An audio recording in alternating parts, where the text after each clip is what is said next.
আমার এই লেখাটার একটা নাম আছে,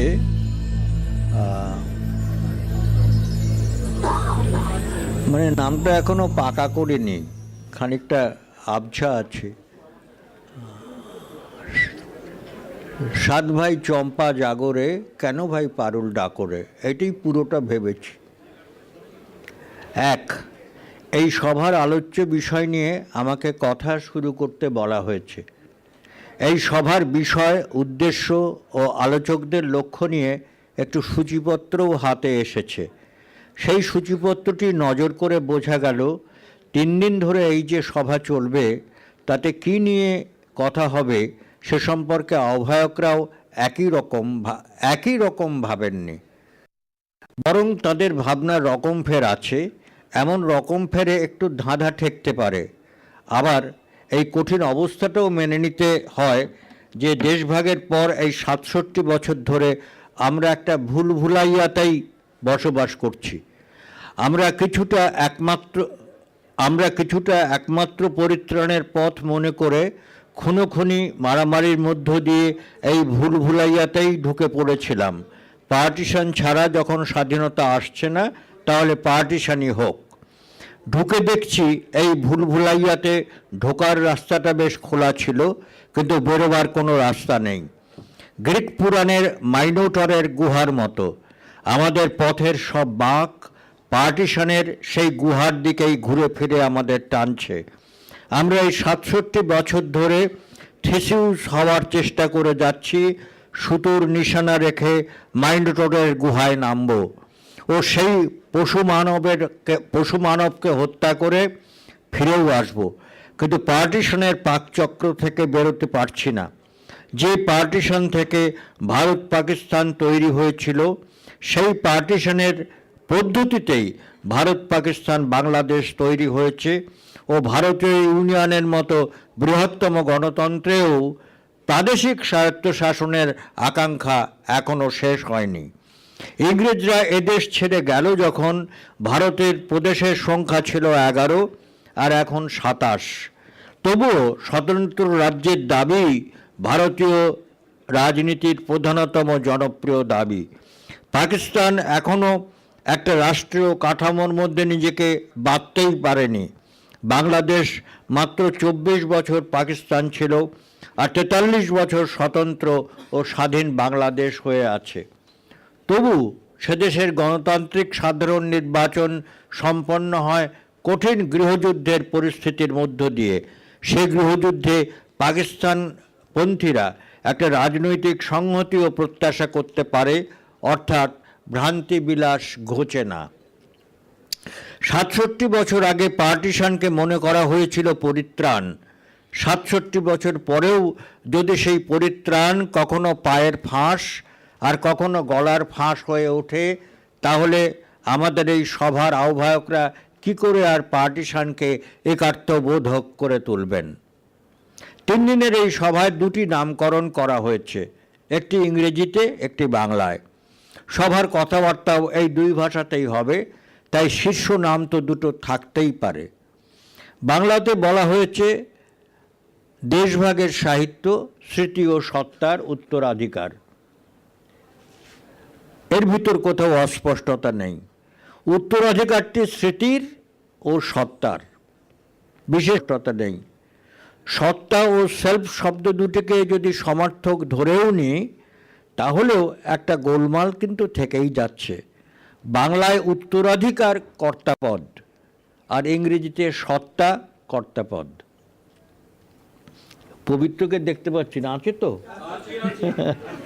ভুল বললাম? আমি যদি গোলমাল এড়াতে চাইতাম, তাহলে ভেবে নিতে পারতাম যে স্মৃতি মানে অতীত, আর সত্তা মানে বর্তমান, আর উত্তরাধিকার মানে ভবিষ্যৎ। তাহলে বাংলা নামটার মানে দাঁড়াতো দেশভাগের স্মৃতিসহ আমাদের এই যে অস্তিত্ব, তা থেকে কি কোনো উত্তরাধিকার তৈরি হচ্ছে? এমন সহজ সমাধানে আমি মীমাংসা চাই না। সংস্কৃত সত্তা বলতে ইংরেজি সেলফ মানতে আমি পারি না। সেলফ বলতে বোঝায় আত্মতা, সাবজেক্টিভিটি, আর সত্তা বলতে বোঝায় অস্তিত্ব, এক্সিস্টেন্স। অস্তিত্ব মানে বেঁচে থাকা, আত্মতা মানে সত্য। বোর্ড নেই তো, তয় তয় বফলা। আত্মতা মানে সত্য, তয় তয় বফলা, যে অর্থে আমরা গর্ভবতী নারীকে বলি অন্তঃসত্ত্বা। তাহলে ইংরেজি নামের মানেটা দাঁড়াবে দেশভাগের সাহিত্যে স্মৃতি আর উত্তরাধিকার মিলে কি আমাদের অন্তঃসত্ত্ব করতে পেরেছে? এই দুটো অর্থই আমাদের সঙ্গে দেশভাগের সম্বন্ধের ব্যাপারে সমান সত্য। দেশভাগের স্মৃতি কি আমাদের অস্তিত্ব হয়ে গেছে? দেশভাগের স্মৃতি নিয়ে বেঁচে থাকা কি আমাদের চেতনা হয়ে উঠেছে? কিন্তু আপাতত এই মীমাংসা আমি মানছি না। আরও একটা গোলমাল পাকানোর সুযোগ দিয়েছে বাংলায় সাহিত্য শব্দটি। দেশভাগের সাহিত্য আর ইংরেজিতে লিটারেচার শব্দটি, পার্টিশন লিটারেচার। বাংলায় সাহিত্য শব্দটি নির্দিষ্ট, গল্প, কবিতা, নাটক, নিবন্ধ ইত্যাদি। ইংরেজিতে লিটারেচার শব্দটি অনির্দিষ্ট, বেড়ানোর খবর দিয়ে ট্রাভেলিং লিটারেচার, কোনো একটা ওষুধের সম্পর্কে নানা রকম খবর দিয়ে মেডিকেল লিটারেচার, কোনো একটা ব্যাংকের প্রকল্প নিয়ে ব্যাংকিং লিটারেচার, এমনই কাজের শব্দ লিটারেচার। তাহলে ইংরেজিতে যখন আমরা সভার আলোচ্য নিয়ে কথা বলবো, তখন যা কিছু পার্টিশন সংক্রান্ত সে সব নিয়ে আমরা কথা বলবো, আর বাংলায় বলবো শুধু গল্প, কবিতা, নাটক, নিবন্ধ নিয়ে। যে নিবন্ধগুলি 3 দিনের এই সভার নানা বৈঠকে পড়া হবে, তার কিছু কিছু নির্যাস দেখে আমি কৌতূহলী হয়ে আছি। কত নতুন করে পার্টিশন দেখছেন তরুণ গবেষকরা। উদ্বাস্তু জনসমাগমের ফলে ত্রিপুরার আদিবাসী জনসমাজের সমস্যা, দেশ বিভাগের ফলে বাংলা শব্দভাণ্ডারের বদল, সিলেট জেলা বিভাজনের সমাজতত্ত্ব, উদ্বাস্তুদের মধ্যে দলিত অদলিত ভাগ, এইসব নিয়ে এই সভায় কথাবার্তা হবে। কথাবার্তা হবে গল্প, উপন্যাস, নাটক, সিনেমা নিয়েও।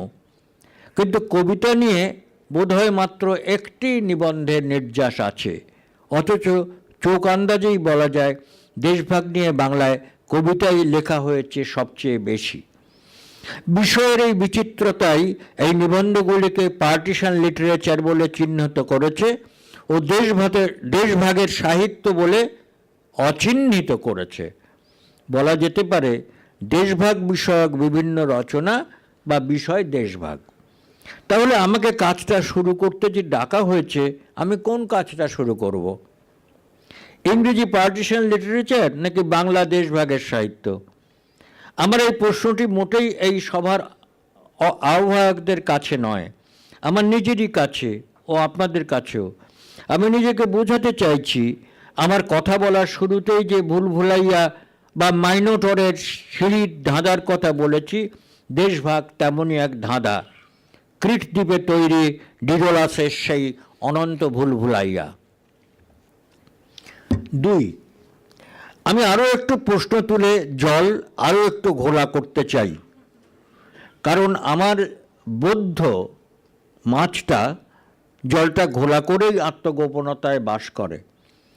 আবার আমার হাতের যে জালটা, সেটা ঘোলা জলটার ভিতরটায় যেতে পারে। শোল মাছ ধরতে গেলে হয় গর্তে হাত ঢুকিয়ে তার গলা চিপে ধরে বাইরে আনতে হবে, অথবা বর্ষা দিয়ে বিঁধতে হবে। পার্টিশন শব্দটি দেশভাগের চাইতে অনেক বেশি বাংলা।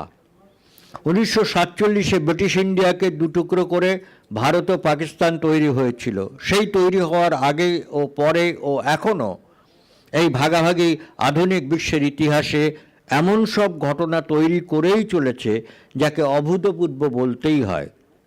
সেই অভূতপূর্বতার কারণেই ওই 47-এর পার্টিশনটা ইংরেজিতে ক্যাপিটাল লেটারে এসে গেছে আর বাংলায় হয়ে গেছে নামপদ। বিদেশে ও দেশে ভারত ভাগ নিয়ে যেসব গবেষণা গ্রন্থ বেরোয়, তাতে ক্যাপিটাল পি দিয়েই পার্টিশন লেখা হয় ও সেই শব্দটির আগে ডি বা এ কিছু দেয়া হয় না। একটা এটা আগে লেখা হয়েছে আর সংশোধনের সময় পায়নি। একটা বই পরশুদিনই হাতে এসেছে, তাতে এটা নিয়েই সেই গবেষক আলোচনা করেছেন যে তিনি ক্যাপিটালে পার্টিশন লিখবেন না, তিনি ছোট লেটারেই লিখবেন। তা নিয়ে ভূমিকায় অনেকটা বলা আছে।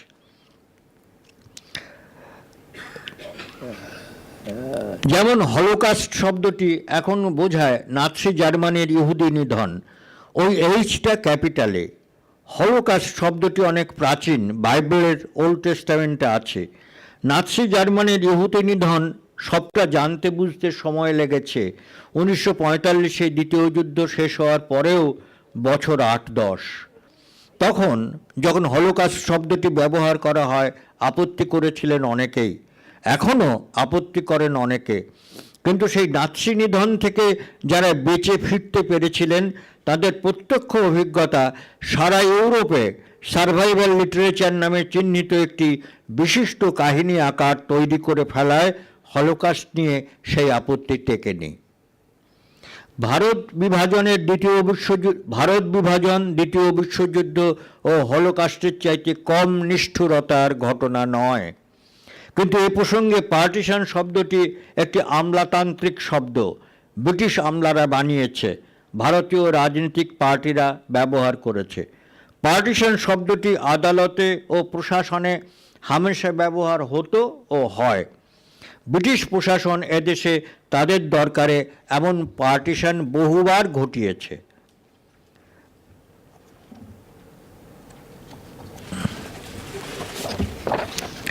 আমি 3টি উদাহরণ দিচ্ছি। ব্রহ্মদেশ ভারতীয় উপমহাদেশের অন্তর্গত ছিল। ইউরোপীয়রা ভারত মহাসাগরে ও বঙ্গোপসাগরে বহুকাল আগে থেকে ব্রহ্মদেশের উত্তর পশ্চিম থেকে এখনকার আসামে ও এখনকার বাংলাদেশের পার্বত্য চট্টগ্রামে মানুষজন ভারত উপমহাদেশে আসা যাওয়া করত ও উত্তর পূর্বাঞ্চলে তাদের বাণিজ্য ছিল। আরাকান বলে ব্রহ্মদেশের বিশিষ্ট অঞ্চল বাংলা সাহিত্য ও বাঙালি সংস্কৃতির লালনভূমি ছিল। বাংলা ও আসামি শব্দভাণ্ডারে ভৌডবর্মী গোষ্ঠীর শব্দের সংখ্যা এতই বেশি যে তার যথাযথ মাপ এখনও হয়নি। খ্রিস্টপূর্ব সময় থেকে ব্রহ্মদেশের বড়ো উপজাতি এসে আসামে স্থায়ী আবাস তৈরি করে ও এখনকার জলপাইগুড়ি, কোচবিহার, দার্জিলিং, তরাই হয়ে বড়ো বাসভূমি গঙ্গা নদী পর্যন্ত বিস্তৃত হয়েছিল। মূল ভারতভূমিতেও ইংরেজরা একবারে তাদের সাম্রাজ্য তৈরি করতে পারেনি। তারা একে একে ভারতের এক একটি ভূখণ্ড জয় করে ব্রিটিশ ইন্ডিয়া তৈরি করে তুলেছিল। ঠিক সেই ছন্দেই ব্রহ্মদেশের দিকে তারা এগোতে থাকে 19 শতকের 4-এর দশক থেকে ও শেষ পর্যন্ত ভারতের জাতীয় কংগ্রেস প্রতিষ্ঠার প্রায় সমকালেই ব্রহ্মদেশকে স্থায়ীভাবে ব্রিটিশ ইন্ডিয়ার অন্তর্ভুক্ত করে ফেলা হয় ও ভারতের ভাইসরয়ের অধীনে একজন উপরাজ্যপাল কর্তৃক সে দেশ শাসিত হতে থাকে। ব্রহ্মদেশের বিশেষ করে রেঙ্গুন অঞ্চলের আধুনিক উচ্চশিক্ষা কলকাতা বিশ্ববিদ্যালয়ের অধীনে পরিচালিত হতো 1885 সালেরও আগে থেকে, কিন্তু 1885 থেকে নিয়মিত। 20 শতকের বাংলা গল্প উপন্যাসে ব্রহ্মদেশ ও রেঙ্গুনের উপস্থিতি অন্যান্য গল্পকার ও উপন্যাসিকদের লেখায় তো ছিলই। শরৎচন্দ্র শ্রীকান্ত পথের দাবি ও ছবিতে রেঙ্গুনকে বাংলা উপন্যাসের আঙিনা করে ফেলেছেন। সুবোধ ঘোষের কর্ণফুলীর ডাকে, হরিনারায়ণ চট্টোপাধ্যায়ের ইরাবতী যথাক্রমে একটি ছোট গল্প ও একটি উপন্যাস। এই লেখা দুটি ব্রহ্মদেশে ভারতীয়তার আখ্যান, বা বলা যায় এগুলি ভারতীয় আখ্যানেরই প্রাদেশিক আকার। যেমন এখন বাংলাদেশের চাকমা উপজাতির লেখক ও শিল্পীরা বাংলাদেশের নাগরিক হিসেবেই ব্রহ্মদেশ বাংলাদেশ সীমান্ত সংস্কৃতিকে বাংলাদেশের প্রধান সাংস্কৃতিক ধারার অন্তর্ভুক্ত করে ফেলেছেন।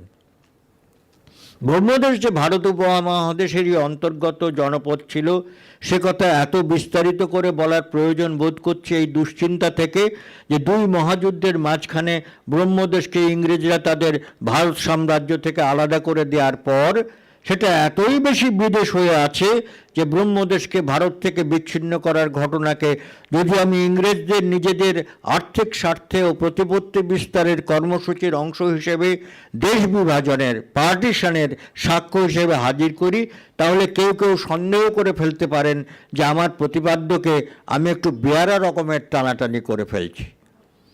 ব্রহ্মদেশকে পার্টিশন করে দেওয়ার বাণিজ্যিক কারণ ছাড়াও রাজনৈতিক কারণও ছিল। সশস্ত্র বিপ্লবী সক্রিয়তায় যারা বিশ্বাস করতেন তারা ব্রহ্মদেশকে একটা ঘাঁটি করার চেষ্টা করেছিলেন।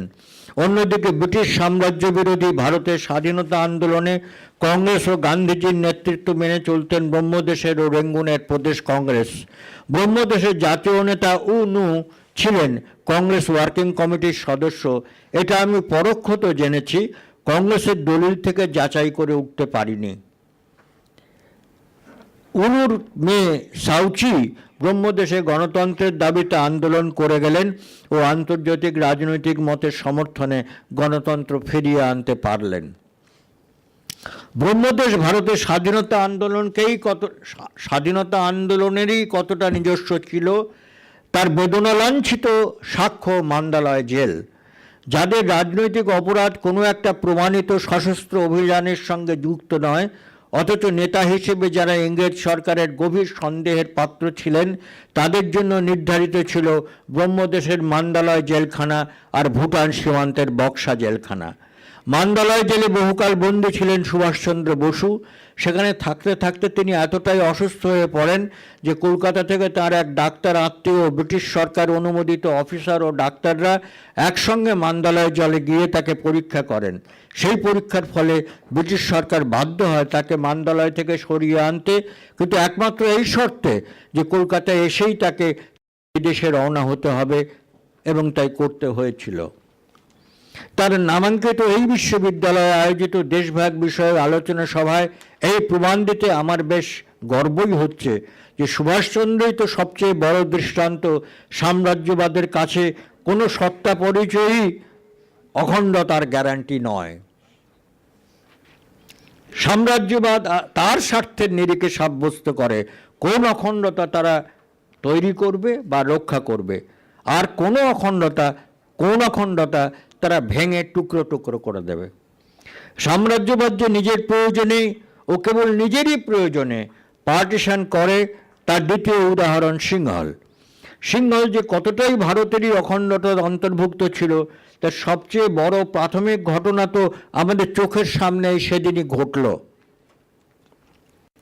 শ্রীলঙ্কার রাজধানী কলম্বোয় আহত কমনওয়েলথ প্রধানদের সম্মেলনে ভারতের প্রধানমন্ত্রী শেষ পর্যন্ত যেতে পারলেন না ভারতীয় তামিলদের আপত্তিতে। আর ব্রিটিশ প্রধানমন্ত্রী যদি বা গেলেন, তিনি জাফনাতেও গেলেন এই নিরপেক্ষতা দেখাতে যে শ্রীলঙ্কার অভ্যন্তরীণ অন্তর্দ্বন্দ্বের বাস্তবতা অনস্বীকার্য। 3. যেহেতু শ্রীলঙ্কার পরিস্থিতি এখন প্রায় প্রতিদিন কাগজের খবর ও শ্রীলঙ্কার তামিলদের সম্বন্ধে ভারত সরকারের নীতি এখনও দক্ষিণ ভারতের রাজনীতির অন্যতম প্রধান নিয়ামক, তাই এখন আমাদের কাছে শ্রীলঙ্কা ব্রহ্মদেশের মতো বিচ্ছিন্ন দূরত্বের দেশ নয়, বিশেষ করে ভারতের এক প্রধানমন্ত্রীর অপঘাত মৃত্যুর পর। সিংহলের নেতা জয়বর্ধন নিখিল ভারত কংগ্রেস ওয়ার্কিং কমিটির সদস্য ছিলেন। জওহরলাল নেহরুর আত্মজীবনী থেকে একটি ছোট উদ্ধৃতি দিলে বোঝা যায় সিংহল আমাদের স্বাধীনতা আন্দোলনের কতটাই অংশ ছিল। সত্যেন্দ্রনাথ মজুমদারের বাংলা অনুবাদ থেকেই অংশটি উদ্ধার করছি। নেহরুর আত্মজীবনী। আমি 1 মাসের জন্য সিংহলে যাওয়া মনস্থ করিলাম। নিউয়ারা ইলিয়ায় মজুরেরা, চা বাগানের শ্রমিকেরা এবং অন্যান্য অনেকে কয়েক মাইল দূর হইতে প্রত্যহ দল বাঁধিয়া আসিত এবং বন্য ফুল, শাকসবজি এবং গৃহে প্রস্তুত মাখন ইত্যাদি মনোহর উপহার দেওয়া যাইত। জাফনার একটি ক্ষুদ্র ঘটনার স্মৃতি মনে আছে। নেহরু লিখছেন, একটি বিদ্যালয়ের শিক্ষক ও ছাত্রেরা আমাদের গাড়ি থামাইয়া অভিনন্দন জ্ঞাপন করিয়াছিলেন। উদ্গ্রীব ও উজ্জ্বল মুখে বালকেরা দাঁড়াইয়াছিল। তাহাদের মধ্যে হইতে একজন অগ্রসর হইয়া আমার হস্ত ধারণ করিল। সে প্রশ্ন করিল না, তর্ক তুলিল না, আমার মুখের দিকে চাহিয়া কেবল বলিল, আমি টলিব না। সেই কমনীয় কিশোর মুখ, উজ্জ্বল চক্ষু, দেহতব্যঞ্জক ভঙ্গি আমার মনে মুদ্রিত রহিয়াছে। সে কে আমি জানি না, তাহার পরিচয় পরে খুঁজিয়া পাই নাই। পারসিক ও ইতালীয় পর্যটকদের নথিপত্র থেকে তা প্রমাণিত এখন যে বিজয়নগরের রাজা দ্বিতীয় দেবরায় তার সাম্রাজ্য বিস্তার করেছিলেন সিংহল পর্যন্ত ও ভারত মহাসাগরের ওই জলপথের ওপর তিনি শাসন কর্তৃত্বও কায়েম করেছিলেন। দ্বিতীয় দেবরায়ের 100 বছর পর ইউরোপীয় দেশগুলি ভারত উপমহাদেশ ঘেরা সমুদ্রপথকে দখল করার চেষ্টা করছিল। দ্বিতীয় দেবরায়ের সমুদ্রনীতিই তারা অনুসরণ করছিল এবং শেষ পর্যন্ত ইংরেজরা সিংহলকে তাদের ভারত সাম্রাজ্যের অন্তর্ভুক্ত করেছিল। সংস্কৃতি ও বাণিজ্যের দিক থেকে সিংহল তাঞ্জোরের দক্ষিণের উপদ্বীপ ও এখনকার কুমারিকা, তিরুনেলভেলি, তিরুবনন্তপুরম পর্যন্ত একই বাণিজ্য অঞ্চল ছিল এবং ইংরেজরা সেটাই দখল করেছিল।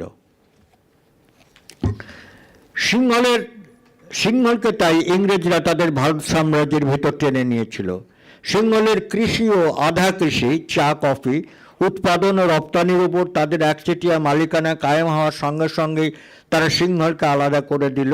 সিংহল থেকে সামুদ্রিক বাণিজ্য যাতে উপমহাদেশীয় সামুদ্রিক বাণিজ্য থেকে আলাদা থাকে ও উপমহাদেশের রাজনৈতিক ঐক্যের প্রভাব যাতে সিংহলের ওপর না পড়ে। ইংরেজরাই যে দেশ বিভাজনকে একটা পদ্ধতি হিসেবে প্রয়োগ করছিল তার তৃতীয় দৃষ্টান্তটা বাংলা নিয়েই। 1905-এর 16ই অক্টোবর আসাম প্রদেশের সঙ্গে প্রধানত পূর্ব বাংলার চট্টগ্রাম, নোয়াখালী, ত্রিপুরা, ঢাকা, রাজশাহী, পার্বত্য ত্রিপুরা, বরিশাল ও উত্তর বাংলার মালদহ জুড়ে দিয়ে নতুন প্রদেশ তৈরি হলো আসাম ও পূর্ববঙ্গ প্রদেশ নামে। এখন তো এ তথ্য বেরিয়েছে যে 1860-এর সময় থেকেই বাংলা ভাগের প্রস্তাব নিয়ে ইংরেজ প্রশাসন ভাবছিল। 1867, 1878, 1896-এ নানা রকম চেষ্টা হয়। আমিনুল ইসলাম তার সেইসব ইতিহাস বইটিতে ছোট একটি নিবন্ধে এ বিষয়ে বিস্তারিত তথ্য দিয়েছেন। এই প্রত্যেকটি বিভাজন ইংরেজরা ঘটিয়েছিলেন তাদের বাণিজ্যিক স্বার্থে ও প্রশাসনিক সুবিধার্থে।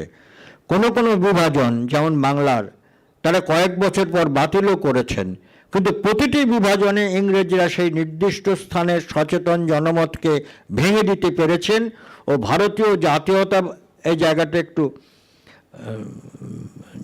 গোলমেলে আছে, প্রতিটি বিভাজনে ইংরেজরা সেই নির্দিষ্ট স্থানের সচেতন জনমতকে ভেঙে দিতে পেরেছেন ও ভারতীয় জাতীয়তাবাদের সম্ভাব্য ঐক্যকে ভেঙে দিয়েছেন এইসব বিভাজনের সঙ্গে জড়িত বিভিন্ন স্বার্থের ঐক্যে।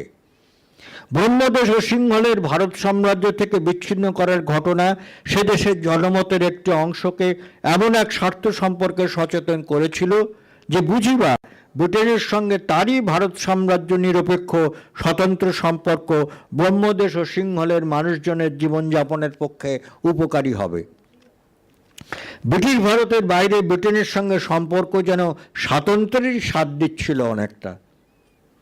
বাংলা বিভাজনের ঘটনায় হিন্দু ও মুসলিম জনমত স্বার্থ পরস্পরের প্রতিদ্বন্দ্বী হয়ে পড়ল।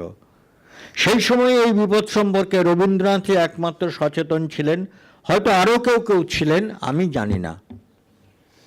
ঐতিহাসিক সুমিত সরকার তার মডার্ন ইন্ডিয়া 1885 থেকে 1947 এই তথ্য নির্ভর গ্রন্থেও বলেছেন 1905-এর বঙ্গবিভাজনের বছর দুয়েকের মধ্যে একমাত্র রবীন্দ্রনাথই বঙ্গবিভাজনের রাজনৈতিক প্রতিক্রিয়া সম্পর্কে তার সংশয় জানিয়েছিলেন। সুমিত সরকার এখানে প্রকাশিত নথির উপর নির্ভর করেছেন। সংশয় রবীন্দ্রনাথ জানিয়েছিলেন মাস 6 মধ্যেই কবিতায়। রবীন্দ্রনাথের নথিভুক্ত বিবৃতিগুলি আমাদের বক্তব্যের পক্ষে খুব জরুরি। প্রত্যেকটি বিভাজন ইংরেজরা ঘটিয়েছেন দেশের জনমতকে ভাগ করতে। উদ্ধৃতি চিহ্ন। আজ আমরা সকলে এই কথা বলিয়া আক্ষেপ করিতেছি যে ইংরেজ মুসলমানদিগকে গোপনে হিন্দুর বিরুদ্ধে উত্তেজিত করিয়া দিতেছে। মুসলমানকে যে হিন্দুর বিরুদ্ধে লাগানো যাইতে পারে এই তথ্যটাই ভাবিয়া দেখিবার বিষয়। কে লাগাইল সেটা তত গুরুতর বিষয় নয়। হিন্দু মুসলমানের সম্বন্ধ লইয়া আমাদের দেশের একটা পাপ আছে। এ পাপ অনেক দিন হইতেই চলিয়া আসিতেছে। ইহার যে ফল তাহা না ভোগ করিয়া আমাদের কোনো মতেই নিষ্কৃতি নাই। রবীন্দ্রনাথ, ব্যাধি ও প্রতিকার প্রবন্ধ। আর একটা উদ্ধৃতি। এক কথায় ইংরেজ নিজেকে আমাদের পক্ষে আবশ্যক করিয়া তুলিয়াছে। অতি দুষ্প্রাপ্য সেই সিম্প্যাথির আঙুর ক্রমে আমাদের নিকট টক হইয়া আসিতেছে। ইংরেজের সহিত সংঘর্ষ আমাদের অন্তরে যে একটি উত্তাপ সঞ্চার করিয়া দিয়াছে, তদ্বারা আমাদের মুমূর্ষু জীবনী শক্তি পুনরায় সচেতন হইয়া উঠিতেছে। রবীন্দ্রনাথ। নিবন্ধের নাম ইংরেজ ও ভারতবাসী। আর একটা উদ্ধৃতি, আমাদের দেশের সকলের চেয়ে বড় সমস্যা যে কি, অল্পদিন হইল বিধাতা তাহার প্রতি আমাদের সমস্ত চেতনাকে আকর্ষণ করিয়াছিলেন। আমরা সেদিন মনে করিয়াছিলাম পার্টিশন ব্যাপারে আমরা যে অত্যন্ত ক্ষুব্ধ হইয়াছি, ইহাই ইংরেজকে দেখাইব। পরের সঙ্গে যুদ্ধ ঘোষণা যেমনি করিয়াছি, অমনি ঘোরের মধ্যে একটা গোপন গোল বাঁধিল, যে এমনতর আর কখনো দেখা যায় নাই। হিন্দু মুসলমান বিরোধ হঠাৎ অত্যন্ত মর্মান্তিক রূপ বিভৎস হইয়া উঠিল। নিবন্ধের নাম সমস্যা। যে বাস্তবের এই বিবরণ তারই আত্মবিবরণ তার উপন্যাসগুলি। গোরা 1910, চতুরঙ্গ 1914, ঘরে বাইরে 1916, চার অধ্যায় 1938 প্রধানত বাঙালি ও গৌণত ভারতীয় চেতনার দ্বন্দ্বদীর্ণ বিকাশের কাহিনী। আমরা গোঁড়া হিন্দু হয়ে ভারতবর্ষকে খুঁজেছি, গোঁড়া সাহেব হয়ে ভারতবর্ষকে খুঁজেছি, গোঁড়া স্বদেশী হয়ে হিন্দুকে, মুসলমানকে ও নিজেকে মেরেছি, ও অস্ত্র হাতে শত্রু নিধন করতে গিয়ে নিজের হাতে খুন করেছি নিজের আত্মার সহোদরাকে। 4, জল আমি যতটা ঘোলা করব ভেবেছিলাম, দেখছি রবীন্দ্রনাথই সে জলকে যথেষ্ট ঘোলা করে গেছেন আজ থেকে 70-80 বছর আগেই, আর তখন থেকেই জল নিজ গুণেই আরও ঘোলা হয়েছে। রবীন্দ্রনাথের যে কটি কথার সামান্য উদ্ধৃতি দিয়েছি তাতেই পরিষ্কার, একেবারে অচ্ছদ সরসিক জলের তলদেশের তৃণশস্পের মতো পরিষ্কার ওই ঘোলা জলে পুষ্ট হয়েছে দুই জলরাক্ষস। রবীন্দ্রনাথ আমাদের দেখাতে চেয়েছিলেন রাক্ষস দুটি এমনই পরস্পরকে জড়িয়ে আছে যে তাদের মুন্ডু আর হাত পা আলাদা করা যায় না, কিন্তু রাক্ষস দুটোই, একটা নয়। সেই রাক্ষস দুটির একটি ব্রিটিশ সাম্রাজ্যবাদ। রবীন্দ্রনাথের ভাষায় ইংরেজ নিজেকে আমাদের পক্ষে আবশ্যক করিয়া তুলিয়াছে। দ্বিতীয় রাক্ষসটি আমরা নিজেরাই। হিন্দু মুসলমানের সম্বন্ধ লইয়া আমাদের দেশের একটা পাপ আছে, ইহার যে ফল তাহা না ভোগ করিয়া আমাদের কোনো মতেই নিষ্কৃতি নাই। আমি এই কথাটুকু তুলছি আলোচনার সীমা সরহদ্দের মধ্যেই, এবং সেই সীমা আমি এড়াতেও চাই না, পেরোতেও চাই না। দেশভাগের আগে, দেশভাগের পরে, দেশভাগ নিয়ে হিংসা নিরংসার বিভৎসকালে আমরা যে সাহিত্য তৈরি করেছি তাতে বেদনামথিত উৎখাত, আত্মবিস্মৃত স্মৃতি, চিরকালীন নিরাশ্রয় ও শেষহীন অধঃপাত, এই ছিল আমাদের সাহিত্য। প্রধানত কবিতা, গল্প, উপন্যাস, কিছুটা নাটক ও সিনেমা। এটাই আমাদের দেশভাগের সাহিত্য। সে সাহিত্যের উৎস এক নিরন্তর আত্মবিলাপ। সে সাহিত্যের মহত্ব পাকিস্তানে, বাংলাদেশে, ভারতে যেখানেই লেখা হোক, সে সাহিত্যের মহত্ব কোনো লেখাতেই কোনো ধিক্কৃত প্রতিপক্ষ নেই। ধিক্কৃত কেবল আমি নিজে, ধিক্কৃত কেবল আমার নিয়তি, ধিক্কৃত কেবল সেই ইতিহাস, নিয়তি যে ইতিহাসের আকার নিয়েছে। আমি এমন কোনো গল্প বা উপন্যাস বা কবিতা পড়িনি যেখানে কোনো মুসলিম লেখক হিন্দুর বা শিখের নিন্দে করছেন, বা কোনো হিন্দু বা শিখ লেখক মুসলিমদের নিন্দে করছেন। দেশভাগের সাহিত্য আমাদের এই উপমহাদেশের 3টি দেশ, পাকিস্তান, বাংলাদেশ, ভারতের অনেকগুলি ভাষায় যা লেখা হয়েছে আধুনিক পৃথিবীতে তার চাইতে মহত্তর নৈতিক সাহিত্য অন্তত আমি পড়িনি। আমাদের দেশভাগ তাড়িত, হিংসা নিরংসা আক্রান্ত, আকাশমাটি জল সর্বত্র আশ্রয় প্রার্থী উদ্বাস্তু মানুষের কাহিনী বলতে গিয়ে আমাদের উপমহাদেশের কোনো কবি বা লেখক, নাট্যকার বা সিনেমাকার আক্রমণকারী বলে কোনো ধর্মকে চিহ্নিত করেননি। শিল্প রচনা এক নিরন্তর নৈতিক অভিযান।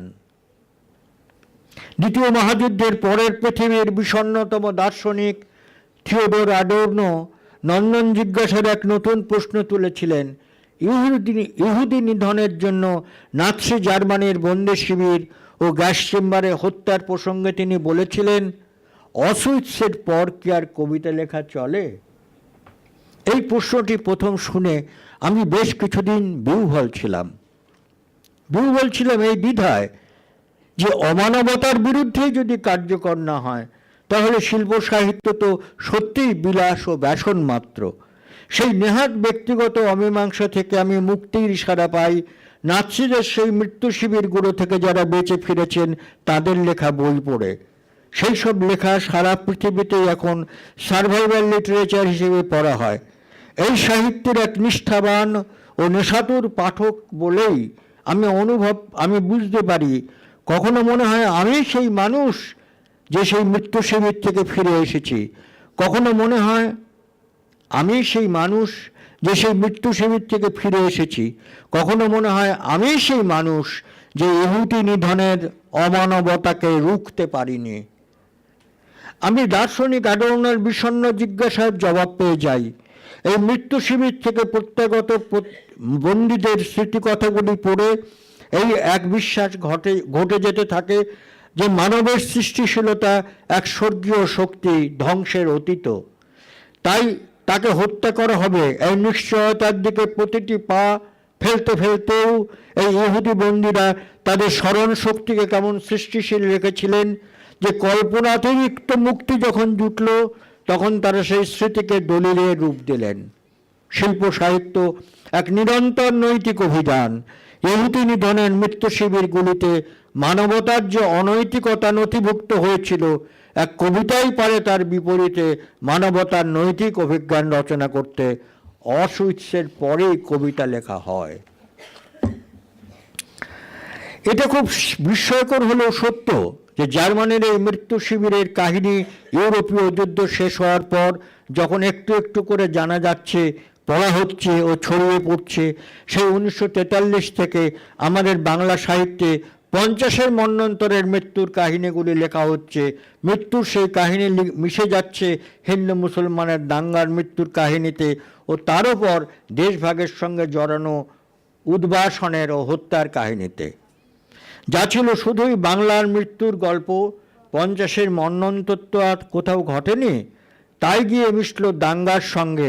দাঙ্গা তো সর্বত্রই হয়েছে, তাই গিয়ে মিশল দেশভাগের গল্পে। সারা দেশটাই তো ভাগ হলো। ইহুদি নিধনের মৃত্যু শিবিরগুলির কাহিনী আমরা জেনেছি নাৎসি জার্মানির পতনের পর।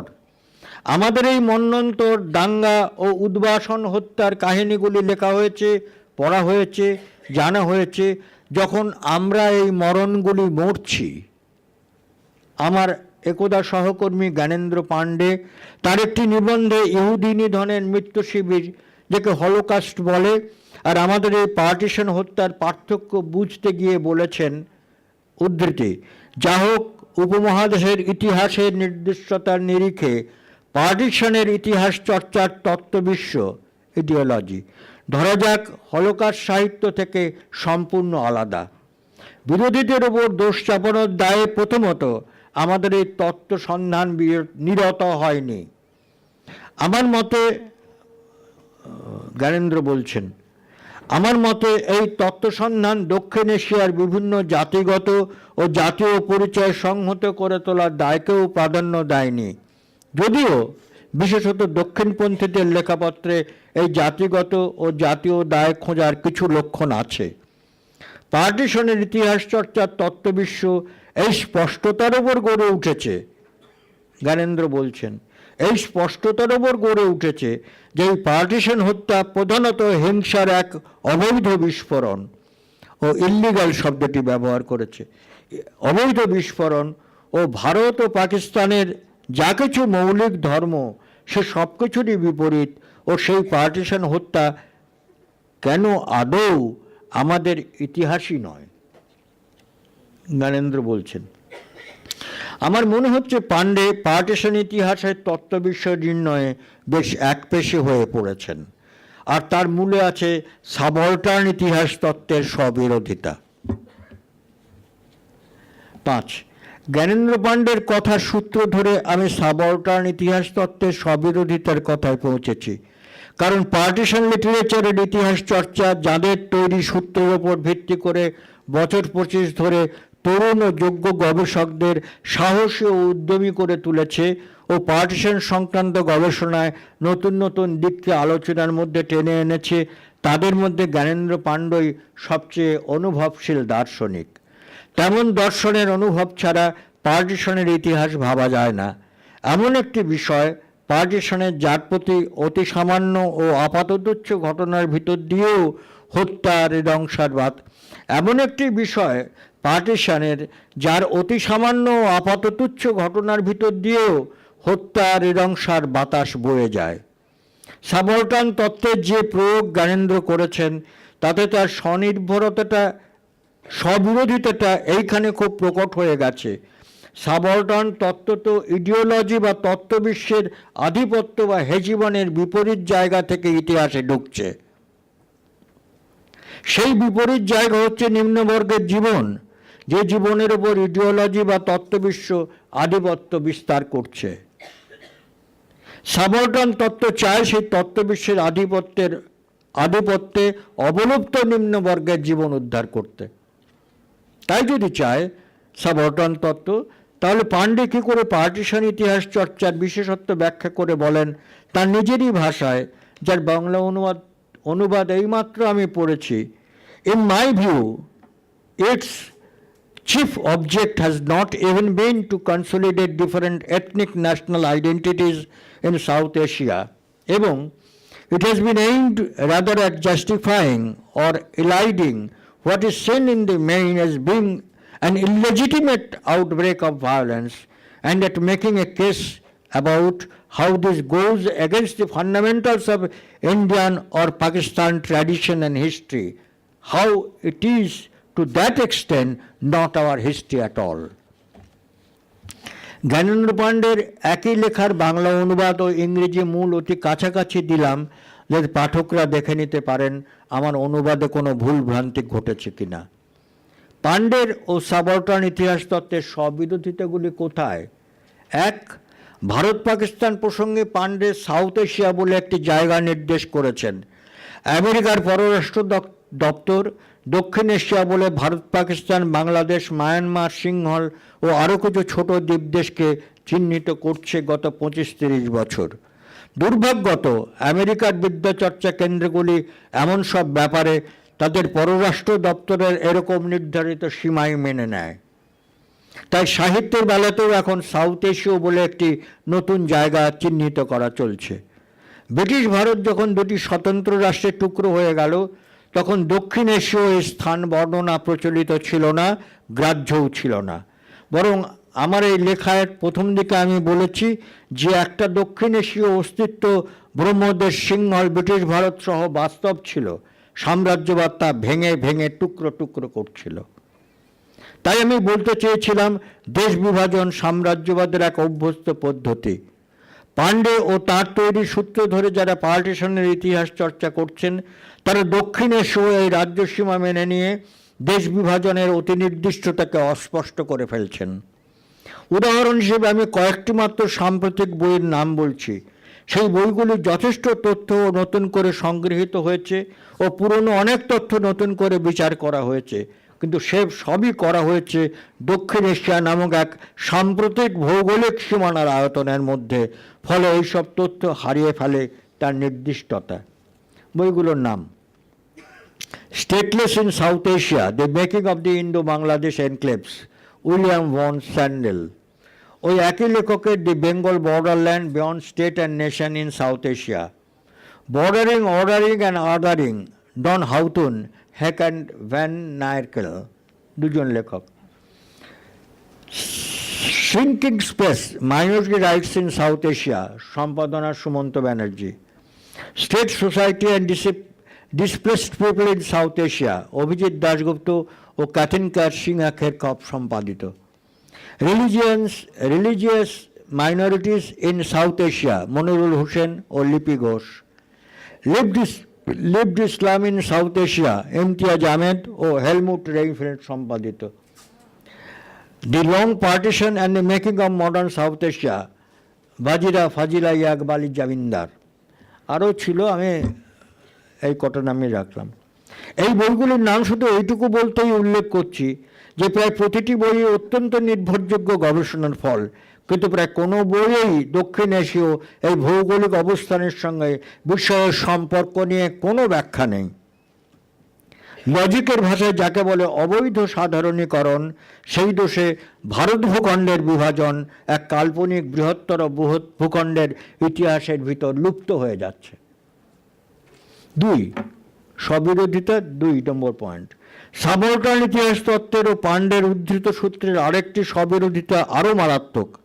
তিনি বলেছেন পার্টিশন ইতিহাস চর্চার তত্ত্ববিশ্ব জাতিগত বিদ্বেষ ও শত্রুতা মুক্ত, কিন্তু দাঙ্গাটা শারীরিকভাবে করেছে, কিন্তু বিভিন্ন ধর্মের তত্ত্ববিশ্বের সাবলটার্নরাই।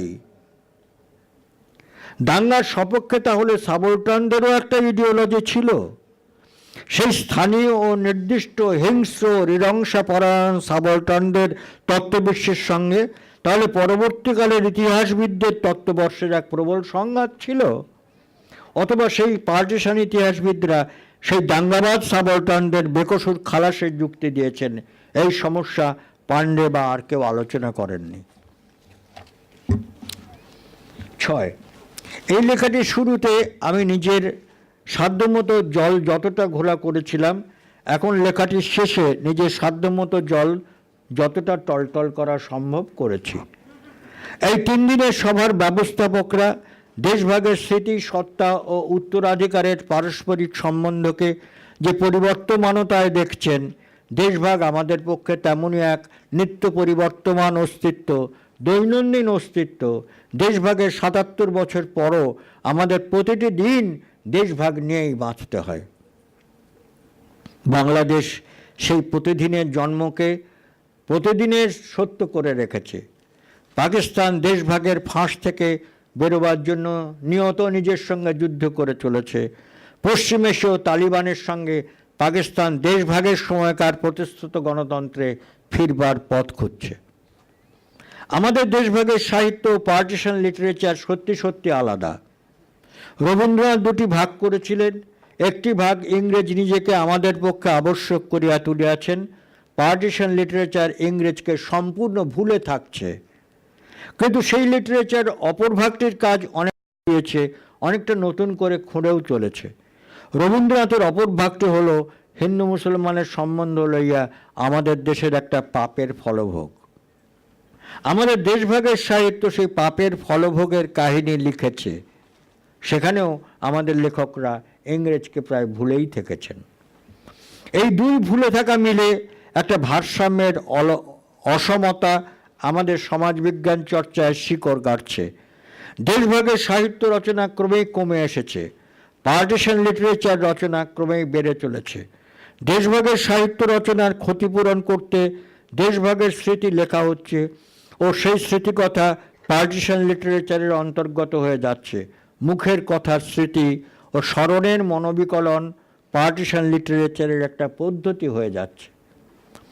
এমনটা হওয়ার মধ্যে আমাদের যারা দেশভাগের মধ্য দিয়ে এসেছি, যারা দেশভাগের পারিবারিক ও সামাজিক স্মৃতি বইতে বাধ্য হয়েছি, ও যারা দেশভাগের এত বছর পর দেশভাগকে বিপুল ও গভীর একটা ঐতিহাসিক ঘটনা হিসেবে তার সত্য জানতে চাইছি, তাদের কোনো দোষ নেই, আমাদের অনুভবের কোনো দোষ নেই, আমাদের বিদ্যাচর্চারও কোনো দোষ নেই। এই সংখ্যাগুলি শুধু মনে রাখতে হবে ও একটি সংখ্যার প্রতিটি অঙ্ককে একজন মানুষ হিসেবে চিনে নিতে হবে। ভারত ও পাকিস্তানের মধ্যে বিভাজনে কত মানুষের উদ্বাসন ঘটেছে তার কোনো সর্বসম্মত হিসেব পর্যন্ত নেই। দ্বিতীয় মহাযুদ্ধে সারা ইউরোপে উদ্বাসন বা ডিসপ্লেসমেন্ট ঘটেছিল 3 কোটি মানুষের যুদ্ধের 6 বছরে। দিল্লি, উত্তরপ্রদেশ, পূর্ব পাকিস্তান, পশ্চিমবঙ্গে উদ্বাসনের হিসেব ছাড়াই শুধু পশ্চিম পাকিস্তান ও ভারতে উদ্বাসন ঘটেছিল 1 কোটি 10 লক্ষ মানুষের। যারা দাঙ্গায় মারা গেছেন তাদের সংখ্যা সরকারি হিসেবে 10 লক্ষ। এটা শুধু ভারত সরকারের হিসেবে, পাকিস্তান সরকারের নয়। একেবারে সম্প্রতি এই সংখ্যা দাঁড়িয়েছে 35 লক্ষে। উদ্বাস্ত মানুষের সংখ্যাও এখনকার হিসেব দাঁড়িয়েছে 1 কোটি 80 লক্ষ। ধর্ষণ ঘটেছে 1 লক্ষের বেশি, 30,000 মেয়ে লুট হয়েছে।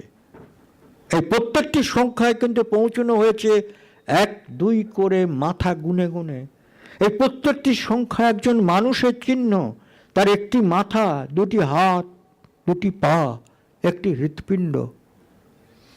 কিসের মূল্য এই এত মানুষের উদ্বাসন ও মৃত্যু, ধ্বংস ও ধ্বংস পরবর্তী বেঁচে থাকা? এই সংখ্যার পাশে ইতিহাসের সমতুল্য কোনো সংখ্যা দাঁড়াতে পারে না। টার্কিশ সেনাবাহিনীর আর্মেনিয়ান হত্যা, নাৎসি জার্মানির ইহুদি হত্যা, রুয়ান্ডায় হুটুদের হাতে টুটসিদের হত্যা, কাম্বোডিয়ার শিক্ষিত মধ্যবিত্ত হত্যা, এমনকি দ্বিতীয় মহাযুদ্ধের মোট হত্যার চাইতেও এই উপমহাদেশের কলোনি মুক্তি, স্বাধীনতা লাভ ও দেশভাগের মৃত্যুর ও উদ্বাসনের সংখ্যা বিমূঢ় করে দেয়। এই মৃত্যু আর উদ্ভাসন কটি বছরের মধ্যে ঘটল? খুব বেশি হলে 4 বছর, 1946 থেকে 50, তাও টানা নয়, ছাড়া ছাড়া। কোন 4 বছর?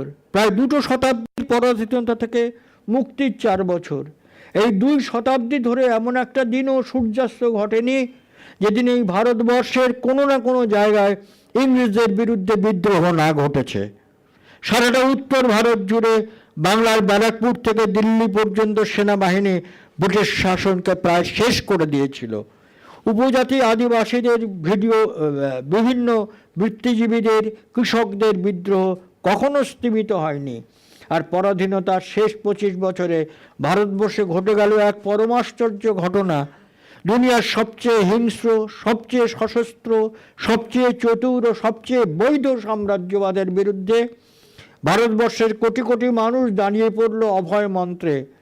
অহিংস, অসহযোগ ও শান্তিপূর্ণ আইন অমান্যে, কৃষক ও শ্রমিকদের সংগঠনে, তার সঙ্গে সশস্ত্র বিপ্লবী সম্মুখ যুদ্ধে, তার সঙ্গে ফাঁসির দড়িকে দেশপ্রেমের মালায় বদলে নেওয়ার বীরত্বে ভারতীয়রা পৃথিবীর ইতিহাসে অতুলনীয় হয়ে উঠল। শুধুমাত্র বিশেষণ হিসেবে অতুলনীয় নয়, সত্যি করে সাধারণভাবে সভ্যতার ইতিহাসে ও বিশেষ করে উপনিবেশ মুক্তির ইতিহাসে এত বড় একটি উপমহাদেশের এত কোটি কোটি মানুষের প্রত্যক্ষ ভূমিকা আর কোনো দেশে ঘটেনি, ঘটা সম্ভব নয় বলেই ঘটেনি। সেই জয় যখন আমাদের 2 হাতের মুঠোয়, তখন আমরা পরস্পরকে খুন করতে শুরু করলাম, ধর্ষণ করতে শুরু করলাম। পুরুষানুক্রমিক পল্লী ছেড়ে আমাদের পাড়ি দিতে হলো কোন এক সীমান্তের দিকে, যার ওপারে নাকি জীবন ও শান্তি। উপমহাদেশের মানুষই পরাধীনতার 200 বছর ধরে বীরের মতো বেঁচেছে। পরাধীনতার অবসানের পর 4টি বছর তাদের সেই বাঁচাকে মিথ্যে করে দিতে পারে না। আমার পরাধীন জীবনের বীরত্ব ওই 4 বছরের গ্লানি ও নিজেদের কাছে নিজেদের হেরে যাওয়ার লজ্জা মিথ্যা করে দিতে পারে না। তাই এই 2 সত্যকে এক সত্য হিসেবে সৃষ্টি করতে হবে আমাদের আত্মপরিচয় লাভের সাহিত্যের অখণ্ড সমগ্রতায়, পার্টিশন লিটারেচার ও দেশভাগের সাহিত্যের খণ্ডতায় নয়। মনে পড়ছে আমাদের এক আধুনিক মহাকবির একটি কবিতার কটির চরণ। বিষ্ণু দে 1943 লিখেছিলেন, চম্পা তোমার মায়ার অন্ত নেই, কত না পারুল রাঙানো রাজকুমার, কত সমুদ্র কত নদী হয় পার, বিরাট বাংলাদেশের কত না ছেলে, অবহেলে সয় সকল যন্ত্রণায়, চম্পা কখন জাগবে নয়ন মেলে। চম্পা তোমার প্রেমী বাংলাদেশ, কত না সাঙন রজনী পোয়ানো বলো, তবুও তোমায় খুঁজে ফেরে সারা দেশ।